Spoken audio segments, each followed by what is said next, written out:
remember when I learned that I received the AGA Research Scholar Award from the AGA Research Foundation. I remember where I was actually, and it was such great news because I was in the stage of my career when I was trying to really carve out an identity for myself, a clinician researcher. But to have that kind of identity, one needs support. Need the time to carve out so as to allow to do the kind of research I was going to do. I was actually pitching a project with collaborators who needed the funds, and if I didn't come up with them, it wasn't going to happen. And so I just remember learning about this and thinking, this is going to happen, and being so excited that the next few years were going to be dedicated to what I really wanted to do. What I had suggested studying when I applied for the Research Scholar Award from the AGA Research Foundation was an area that is not traditionally funded by any other agency, by the NIH, by the places where you would usually go.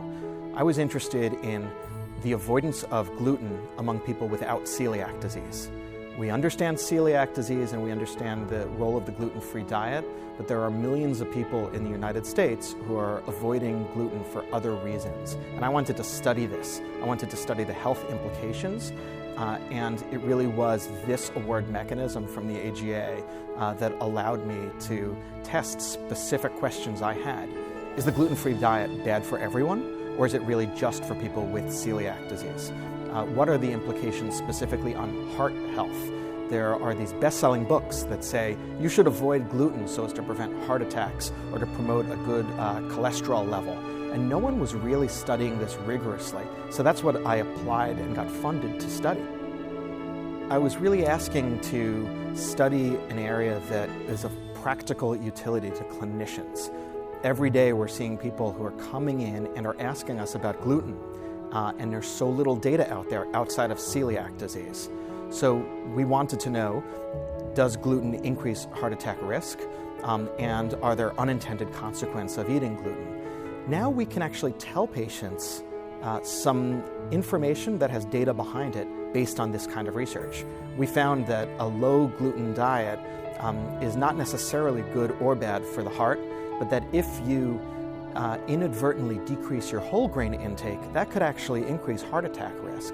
Receiving the AGA Research Scholar Award was really just the beginning of my involvement with the AGA. It was very much an entree. So after receiving that, shortly afterwards, I joined the AGA Future Leaders Program. I joined the Research Policy Committee. Now I'm on the Guidelines Committee. I consider myself a highly engaged AGA member, and I look forward to participating in the AGA for many years to come. It was the Research Scholar Award that really let me in and got me engaged. I want to thank those who support the AGA Research Foundation. It directly helped me, it directly helps my friends and colleagues who are really the next generation of clinician scientists who are able to advance the care of our patients.